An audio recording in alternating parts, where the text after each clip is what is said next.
haben jetzt Ende März. Ist es mal wieder Zeit für den 200er.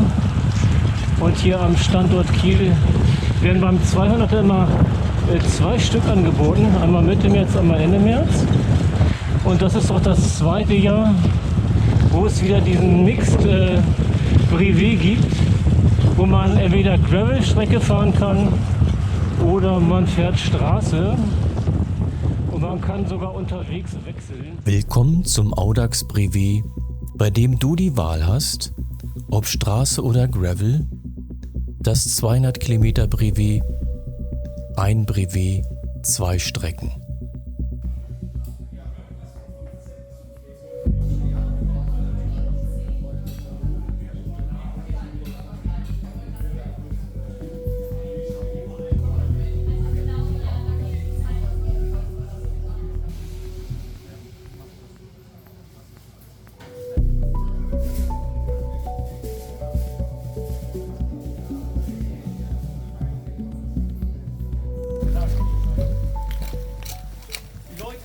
Fahren wollen, hatte ich auch in den Startunterlagen geschrieben. Da gibt es bei Kilometer 82 einen gefährlichen Single Trail. Da geht also Steilufer links runter. Dann macht man das Selfies an den Kontrollen, dass ihr da gewesen seid. Es reicht bei den Fotos, dass ihr einmal ein Selfie von euch selbst macht, dass ihr euer Gesicht zuordnen kann und einmal euer Rad fotografiert, dass ich eben auch das Rad sehe. Aber ihr müsst jetzt nicht da irgendwie 5 Selfies machen, das finde ich auch langweilig. So viel Mühe gemacht, das letzte Mal. Alles. Ja, genau. Habe ich alles umgeguckt jetzt, die ganze Tankstelle. Die Rückfallposition.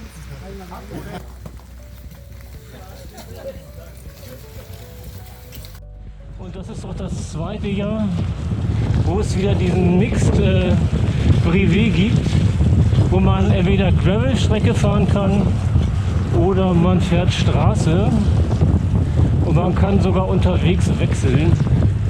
Und das sieht dann so aus, ich habe mal beide Pfade animiert, einmal in Rot und Magenta der Straßentrack und in Grün der Track der Gravelfahrer. Und man sieht jetzt sehr schön, dass sie sich immer wieder treffen bei den Checkpoints und teilweise die gleiche Route vor sich haben, aber oft dann halt unterschiedliche.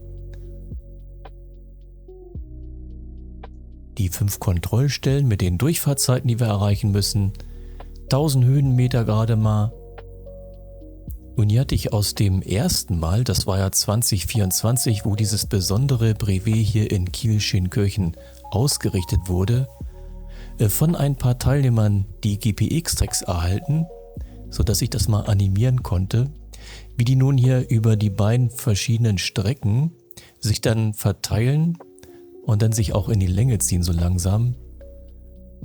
Der rote Track mit CS, das ist also Carsten, der fährt ja meistens immer am schnellsten und der Rest folgt dann. Und so fahren wir östlich von Kiel, also auf dieser Halbinsel vor Fehmarn, dann einmal schön herum. Eine sehr schöne Strecke, leider bei beiden Malen, also beim ersten Mal wie jetzt auch jetzt bei der Wiederholung in 2026 mit leider nicht so schönem Wetter.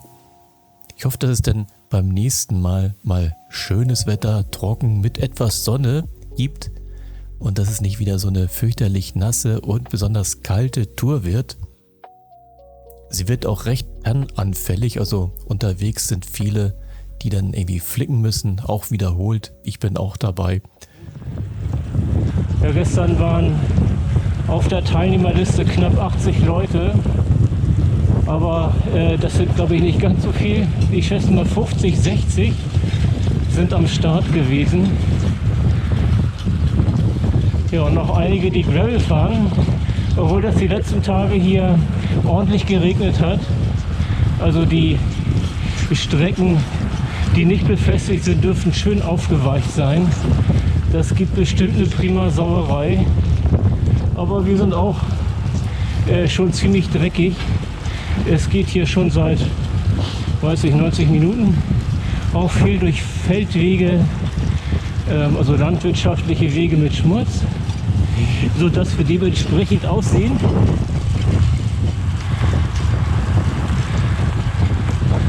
und 4 Grad haben wir heute Morgen. Noch fahre ich hier ohne Handschuh. So, jetzt wird hier alles nass, was wir anhaben und was nicht wasserdicht ist. Ich habe mich so gut wie möglich eingepackt. Ja, und die erste Zeit fahren wir mit einer Regenwolke mit. Haben also Wind von hinten, geht von Kiel Richtung Heiligenhafen zum Gosch und dann geht es rüber nach Grömitz und dann zurück nach Kiel über Malente. Das dann alles mit viel Wind von vorne.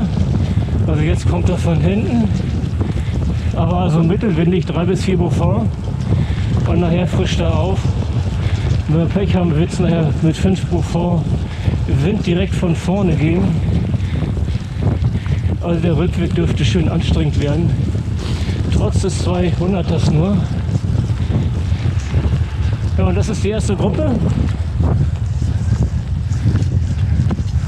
Wie ganz unüblich, ganz klein nur. Noch hat keiner aufgeschlossen. Obwohl wir doch schon einige Kilometer unterwegs sind. Also, wir zogen weiter in unserer kleinen Gruppe, also 5, 6 Mann. Einer war vorweggefahren. So, keine Ahnung, wie der See heißt. Ist es hinter Propsteihagen hier?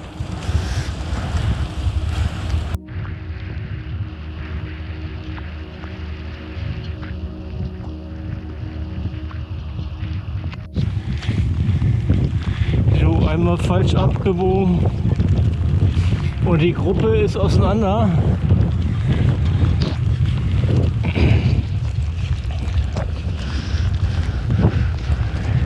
Er kommt auch schon zurück. Er ist sich nicht sicher, aber er ist auf der richtigen Strecke. Ja, und ringsrum ist immer noch alles grau. Ich glaube, wir fahren mit dem Regen mit, immer noch. Also alles eingesaut. Schuhe sind durch.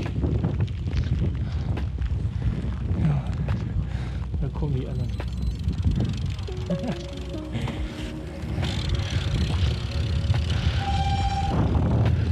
Ja. Also noch sind wir die Ersten. Nur ein Ausreißer, der Däne, der ist vorweggestratzt. Und wo die anderen bleiben? Und wir waren also in der ersten Startgruppe, fuhren also pünktlich um 8 Uhr los. 5 nach und 10 nach ist dann die jeweils andere Gruppe gestartet. Und wir dachten, die müssten uns ja relativ schnell einholen, weil so schnell waren wir gar nicht. Aber bis zum ersten Checkpoint werden wir alleine bleiben, bis wir richtig schön durch und durch nass sind. Bei 4 Grad am Morgen. Jetzt so beim Fahren merkt man das ja noch nicht so. Aber nachher beim ersten Checkpoint, wo ich auch viel zu lange warte, bis es weitergeht, kühlen wir doch ziemlich aus und fangen dann an zu zittern. Und da sind also einige bei gewesen, die ordentlich gefroren haben.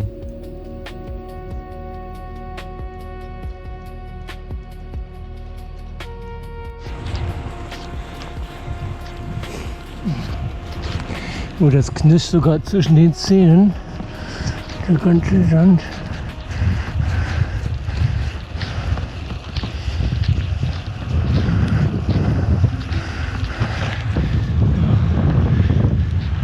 Alles voll mit Regenwolken verhangen.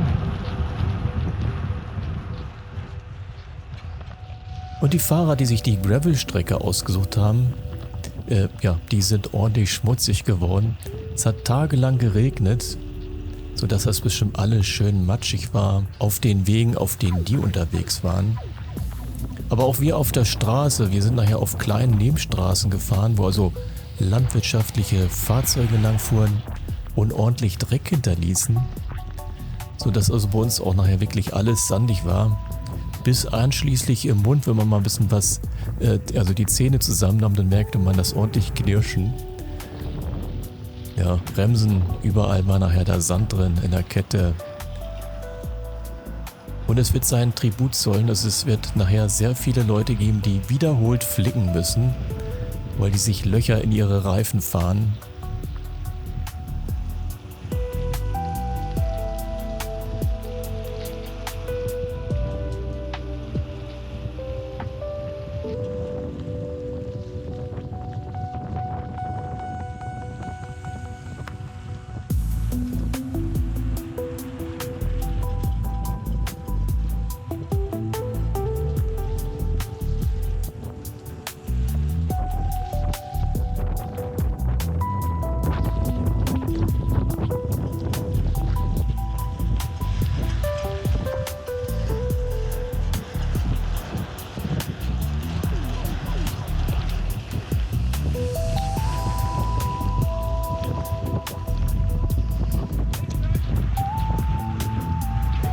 Schleswig-Holstein mal von seiner trostloseren Seite.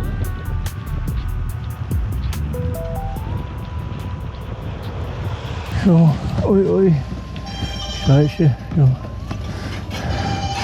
Das hier zu Wacht und der erste Stempel. Und da fiel mir gar nicht auf, dass wir da völlig falsch waren. Es gab also 2 Bäcker mit dem gleichen Namen, Backstuf. Da brauchten wir ein bisschen, bis wir mitbekamen, dass das da gar nicht funktionieren kann, weil wir ganz einfach beim falschen Bäcker waren. Wir bekamen also immer beim E-Brevet die Meldung, dass die Koordinaten nicht passen. Aber so schnell kam man gar nicht drauf. Dachten erst, dann hat vielleicht Carsten einen Fehler gemacht. So, es hat ein bisschen gedauert, bis wir gemerkt haben, dass wir hier falsch sind. Denn der heißt auch so, der Bäcker hier. Minstuf, da gibt es 2 von, hat sie uns gerade gesagt. Weil ich so fragte beim Stempel, da sah sie, dass die Straße da falsch war. Und wir gucken hier alle und wundern uns, dass das E-Brevet nicht funktioniert. Ist das jetzt auch richtig? Genau. Kontrolle Nummer 1 bei 48 Kilometern in Hohwacht. Also erstmal ein Stempel ins Brevieheft. Danke Ihnen.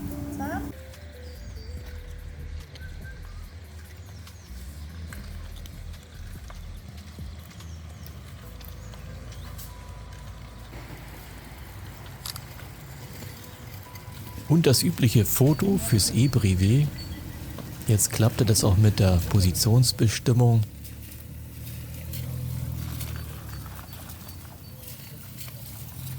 Und es war ein ständiges Kommen und Gehen. Also man sah, viele Leute waren wirklich allein unterwegs, also in kleinen Gruppen oder wirklich allein. Also 2 Stunden haben wir gebraucht für die 48 Kilometer.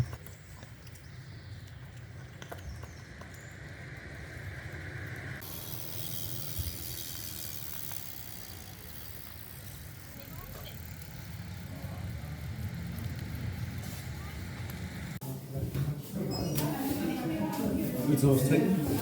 Nee. Wir können mal den weiter. Also das sieht gut aus. Hier, wir haben. Jetzt gerade? Jetzt ist genau, jetzt ist 10:10 Uhr. Also ein bisschen kriegen wir noch und dann ist erstmal Ruhe. Okay.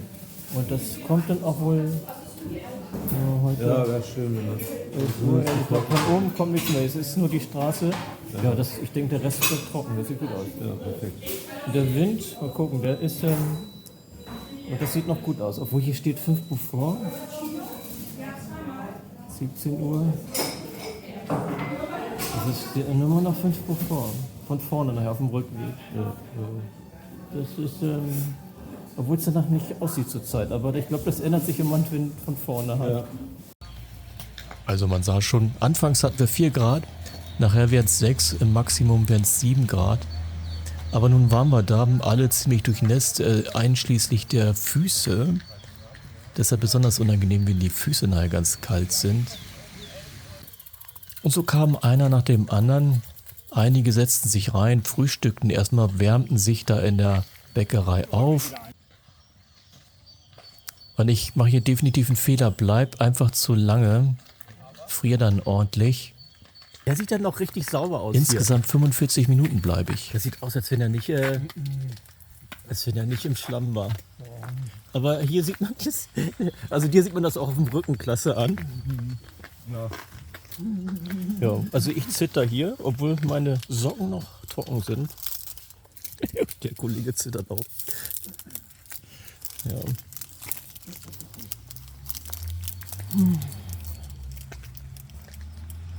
Aber ja, ab jetzt ist trocken. Ist zwar noch grau, aber da wird nicht mehr viel kommen von oben. Aber es ist alles nass, ne? Es wird auch nicht mehr trocken.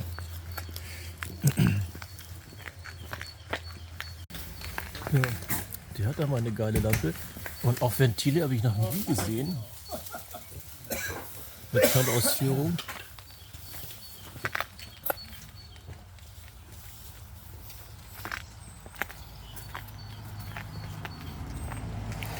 Ja, der sieht mir auch nach Gravel aus. Ja, der hat sogar sein Licht an hier noch. Aber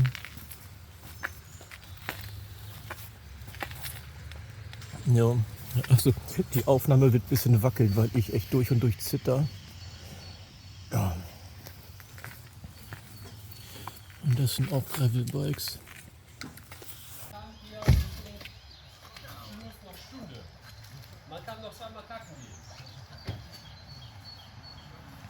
Und nach 45 Minuten Pause, die definitiv zu lang war, ging es weiter.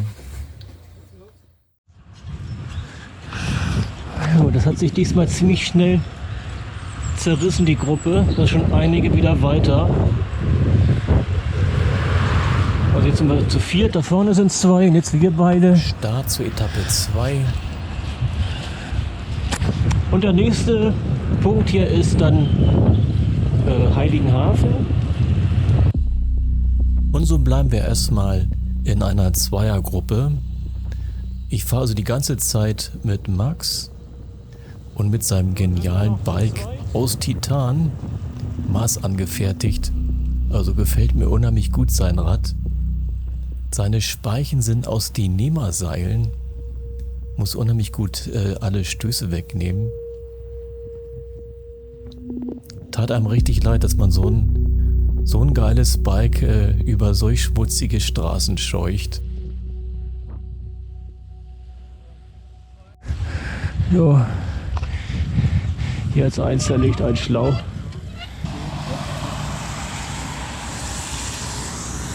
Ja, der zweite Platten für den Kollegen. Ja, sagt, er hat alles. Dann fahren wir nämlich weiter. Ja, wir werden viele von denen sehen. Ist auch richtiges Wetter für viele Platten mit den Platten anderen Jahren. bei nasser Straße. Da haften die kleinen Steine wunderbar am Mantel und picken dann langsam durch. Aber wir haben jetzt noch 15 Kilometer, denn zu zweit nach Heiligenhafen. Und dann geht es nach da drüben.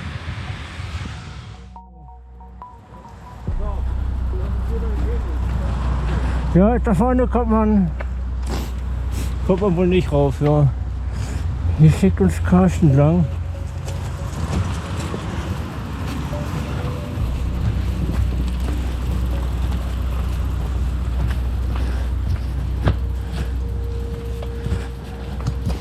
Aber ich glaube, das war auch beschrieben, irgendwo sehr schlechte Strecke.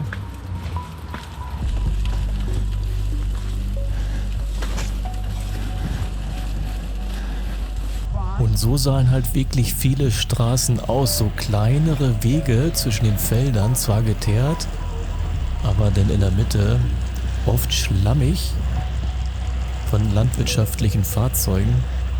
Und der ganze Dreck, der spritzte halt wunderbar nach oben und saute einem die Kette ein, die Bremsen, ja, und einen selbst. Und den Fahrer mit so einem Turnrad, den werden wir immer wieder sehen. Er wird auch mit uns zusammen am Ziel einkommen. Ein Kollege fährt hier mit so einem Halbturnrad, Halbrennrad die Strecke und ist auch flotter Dicks. Er sagt, er macht wenig Pausen. Eine hatten wir ja erst. Ja, noch 7 Kilometer bis Heiligenhafen. Ja, Heiligenhafen mit der Ostsee.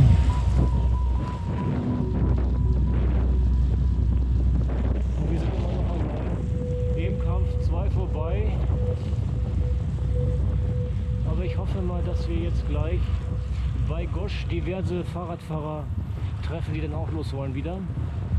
Und wir dann wieder eine große Gruppe bilden, also eine größere. Heiligenhafen.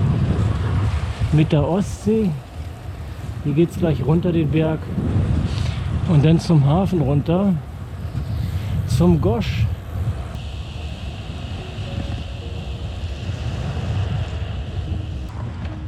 Die letzten Meter vom zweiten Checkpoint.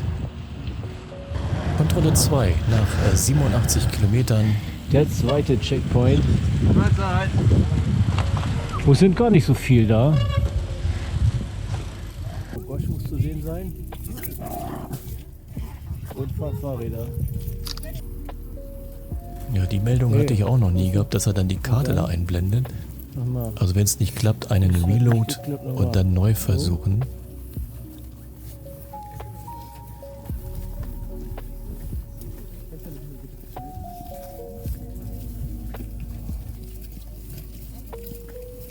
Dann noch den Stempel fürs Brevier, für die analoge Karte. Dankeschön. Und so sind wir dann 4 Stunden nach Start jetzt am zweiten Checkpoint. Da kommt noch mal ein Schauer durch. Und der Wind. 4 Beaufort haben wir.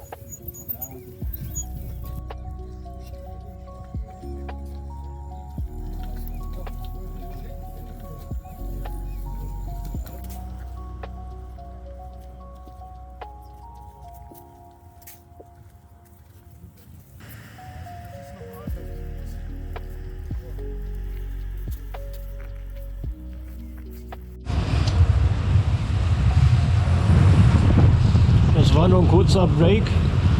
Ein Brötchen hinter die Kiemen. Und weiter geht's. Das ist noch Heiligenhafen.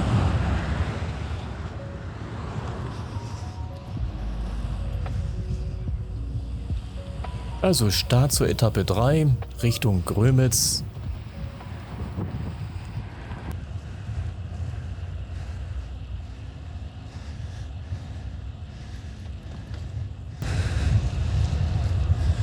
Ja, jetzt zerreißt das, was noch übergeblieben ist. Also man sieht davor weiter gelbe Westen. Immer nur eine.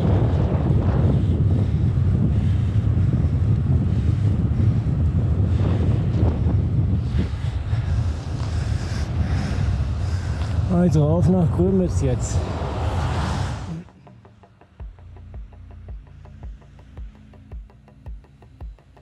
Und so geht's jetzt Richtung Süden für uns. Der Wind dann von der Seite nach Grömitz runter. Und man sieht auf langen Straßen wie hier, denn weiter voraus immer so einzeln einen Radfahrer mit gelber Weste. Aber es hat sich nie dazu ergeben, dass wir so im Bulk fahren. Und der Wind war zum Glück nicht vorausgesagt mit 4 bis 5 Beaufort, also das blieb uns erspart, dass wir nachher also wirklich starken Wind von vorne hatten. Und so zog ich mit Max weiter Kilometer um Kilometer Richtung Süden voran.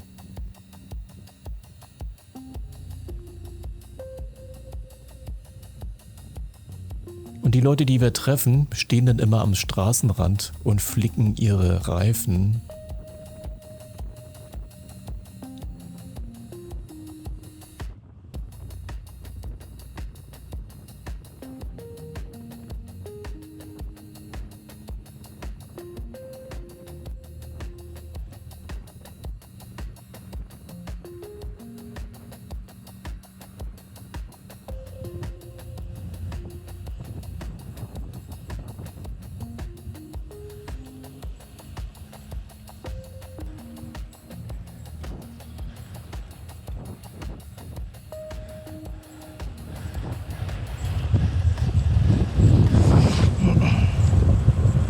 Ja, alle Achtung.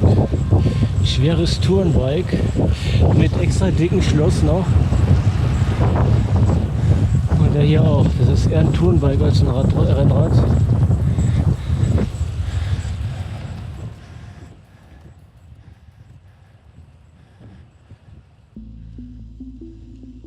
Und für uns ging es jetzt erstmal auf den Deich hoch, mit prima Blick auf die Ostsee. Sind also einmal Richtung Süden runter, bis zur See runter und daran. So, wunderschön am Wasser lang. Aber einmal Regen kriegen wir noch ab. Zwar nicht so lang, aber einmal werden wir noch nass. Und nun haben wir erstmal so einen schönen Weg vor uns.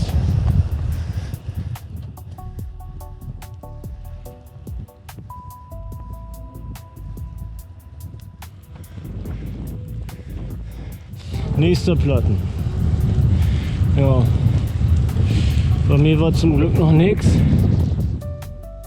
Und die beiden werden wir immer wieder sehen. Die fahren recht schnell, überholen und dann irgendwann stehen sie wieder an der Seite und flicken wieder. Es wird auch ziemlich viele Ausfälle geben, bezogen auf die Teilnehmerstarterzahl.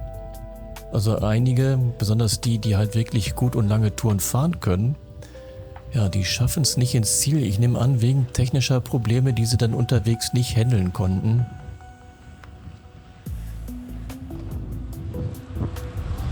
Doch eine recht einsame Fahrt diesmal. Geht jetzt wieder an den Strand ran und 8 Kilometer bis Grömitz. Und es geht weiter wieder Richtung Wasser. Und gleich wird es Max ein drittes Mal erwischen, aber mit einem richtig dicken Loch. Also 2 Löcher hat er schon gehabt in beiden Reifen. Musste nachpumpen, aber die Dichtmilch hatte gedichtet. Aber jetzt, also mir flog die Dichtmilch bis ans Glasrand von der Brille.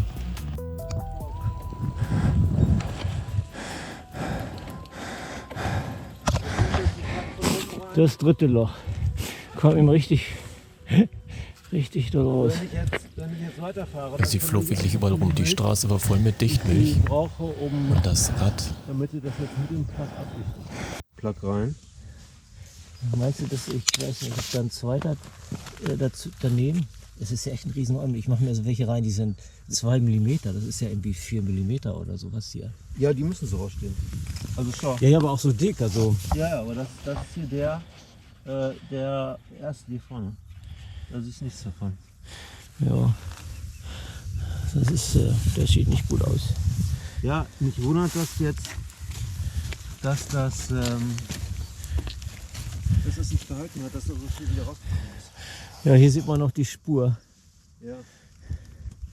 Die Spur überall hier, wo. Ich weiß jetzt ehrlich gesagt nicht so. Ein super schickes Rad sieht ja echt elendig aus. Ja, klar. Das ist hier und das ist da. Also da hat Max wohl wirklich einen spitzen, dicken Stein erwischt, der da ein richtig dickes Loch reingehauen hat. Das ging so schnell, ein paar Meter und die Aber ganze sieht doch gut Dichtmilch aus. war raus. Luft scheint zu halten. Ja, aber hat so ein bisschen los. Und wenn du gleich wieder fährst und dann noch ein Film drin ist, dann hast du vielleicht Glück, dass das richtig dicht. Ah, da kommen noch welche. Jetzt kommen also 2, da hinten kommt noch einer, nochmal einer, jetzt kommen 4 Leute. 5 sehe ich jetzt. Das ist so süß. Das ist alles voll. Jetzt kommt 6. Alle vereinzelt. Das ist ja echt komisch. Dank meines Plattens. Ja. So, die Schlurre, ey, sieht aus wie Sau. Und schlurft auch. Naja, das sieht ja echt, wenn die da vorbeifahren, dann einen Blick für haben. Dann sieht man ja das Gefecht, was wir hier hatten. Dritter Platten. Hallo, Moin. habt ihr alles? Ja, jetzt, wir hoffen. Na, die beiden sehen wir gleich wieder. Vor Grömitz noch. Aber der Flicken wird nicht richtig halten. Zu wenig Milch nur noch drin.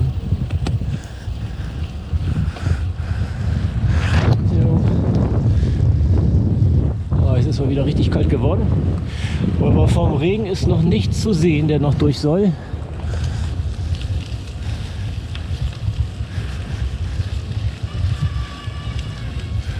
Ne, scheint doch nicht zu gehen, oder? Ja, das ist echt übel. Dritter Platten. Und dann so ein richtig dicker großer, da war mit einem Schwall kam da so viel raus. Und das 5 Kilometer vor dem Platz, wo man schön flicken könnte.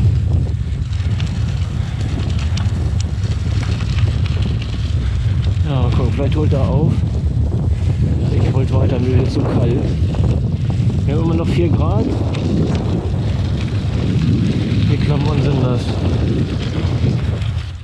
Also Max hatte sich da irgendwo einen Platz gesucht, wo er das Ventil rausdrehen wollte, um dann Dichtmilch nachzugießen. Und er wird mich gleich wieder einholen. Und so ging es weiter für mich, vorbei an Campingplätzen, mit immer Blick auf die Ostsee, oben auf so einem kleinen Sommerdeich, bis nach Grömitz. Max wird dann gleich aufschließen wieder. Der wollte sich irgendwo einen Platz suchen, Ventil rausdrehen und neue Dichtmilch einfüllen. Und so geht's für uns erstmal zum 3. Checkpoint. Richtig, hier Pollenallergie, du. Birkenpollen. Grömitz haben wir. Beim Riesenrad. Und über See ist es dunkel. Da scheint es zu regnen weiter draußen. Ich denke, das ist der schönste Zwischenstopp hier jetzt. Direkt beim Riesenrad.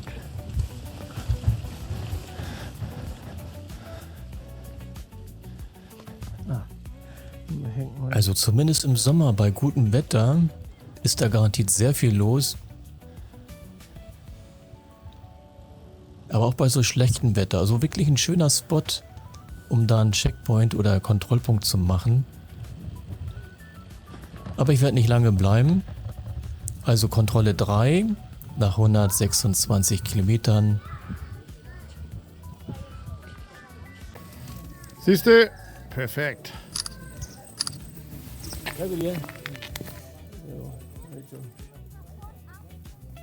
Ja, also einmal sollen wir ja immer ein Foto von uns inklusive unserem Rad machen. Das habe ich dann hiermit erledigt. Das Ganze hochladen und dann noch das Wetter checken. Oh, das gibt gleich Regen. Ja, In einer Stunde. 14, 15 Uhr so. Eine Stunde. Hat das Regenradar Und dann, auch gesagt. wenn es ist, 1,5 Stunden, würde ich sagen. Ja, ja, hat das Regenradar auch gesagt. Heute Morgen schon. Und dann sind wir Gegen durch. Carstens. Also noch ein Stempel holen.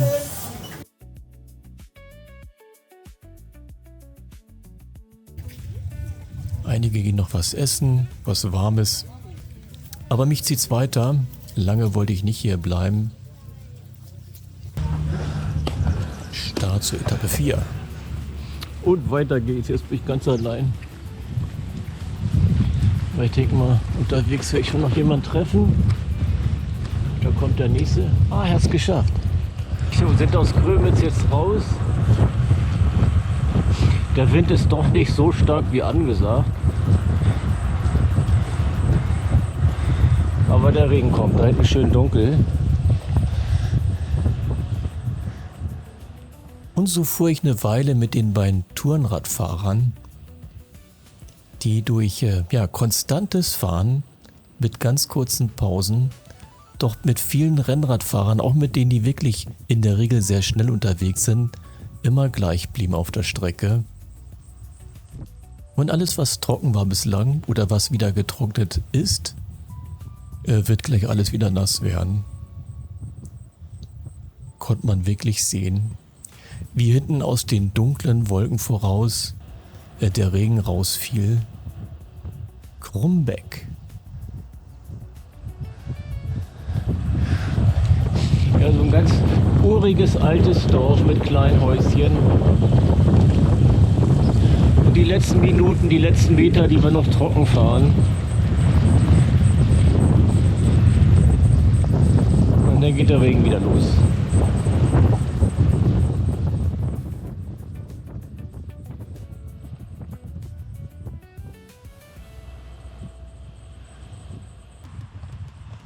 Max hat wieder aufgeschlossen und wir trennen uns wieder, werden uns aber wiedersehen.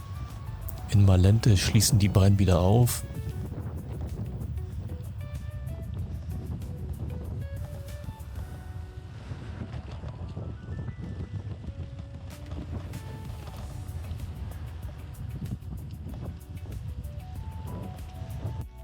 Und da ist er. Da ist er, Hagel. Piert richtig schön auf dem Gesicht. Ai.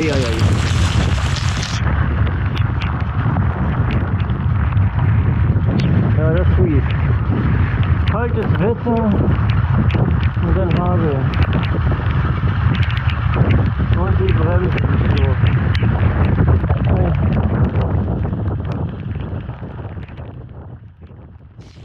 Ja, so richtig gut hat sich das nicht angefühlt. Es war ja sehr kalt.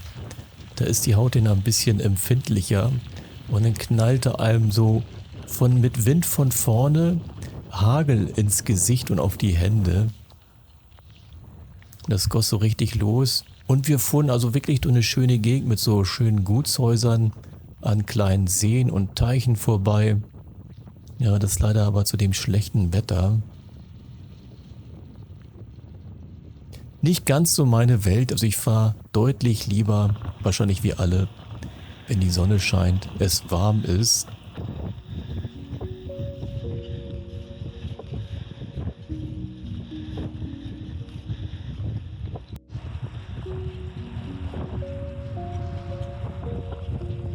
Nächstes schönes Gutshaus.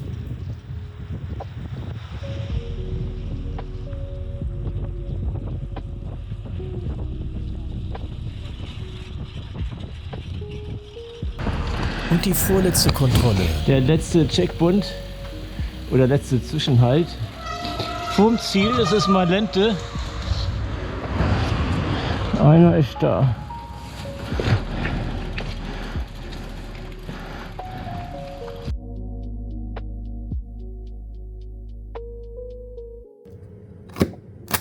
Mit Uhrzeit, ohne Ja, Uhrzeit? mit der Uhrzeit gerne.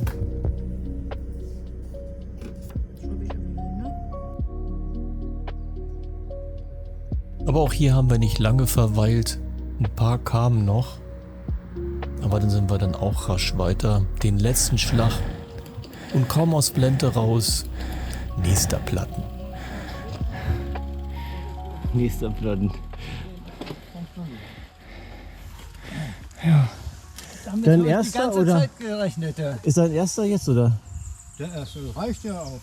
Ich Über habe einige hatten- damit gerechnet schon lange bei dem scheiß Wetter und dann den Schotter zwischendurch. Ja. Das war bloß eine Frage der Zeit, wann das wirklich passiert. Ja, ich habe schon zwei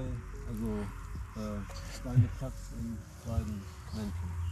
Ja? Ja. Und ich glaube etliche in mir rumkloppen.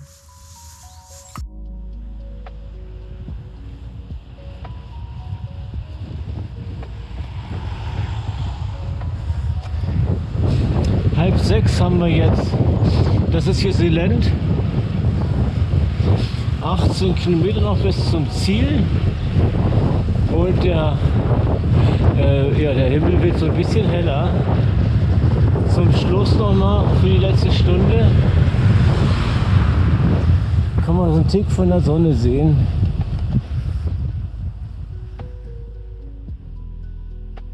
Ja, aber bei dem Zeitpunkt war ich doch schon ziemlich erledigt.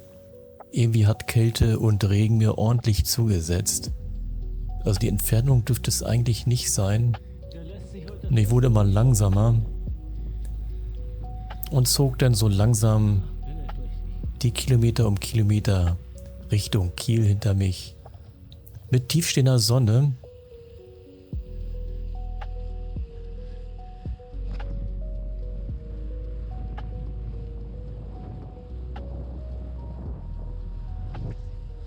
Und den nächsten Berg hoch.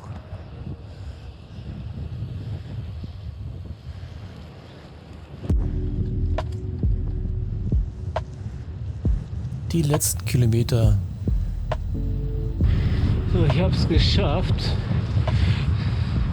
Ich fand das auch echt anstrengend. Also, obwohl das ja der kleine 200er ist, hat mich der ganz schön fertig gemacht. Da ist die Tankstelle. Das Ziel. So, oh Gott, da habe ich Tankplatten.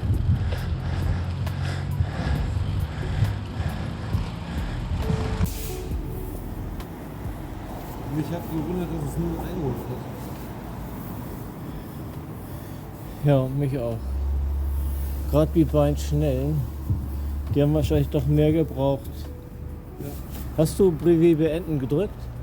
Ja, das hat er mir angezeigt, dass das Brevet beendet wurde. Ich habe auch schon die PDF bekommen. Achso, das früher musste man das extra irgendwo drücken. Gibt's glaube ich gar nicht mehr. Ich glaube auch nicht. Hat sich wohl, weil die Leute das immer vergessen haben. Ja, irgendwo steht das dann links oben, ne? Dieses, also wenn das jetzt noch nicht da ist, dann würde ich mal hier den Reload-Button drücken.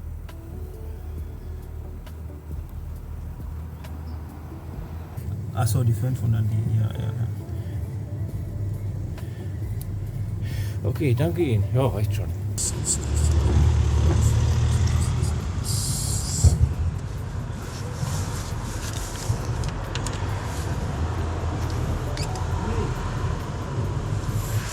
Geht da was rein? Da geht gar nichts rein, da passiert auch nichts. Na, da ist kein Druck drauf. Scheiße. Schönen Dank fürs Zuschauen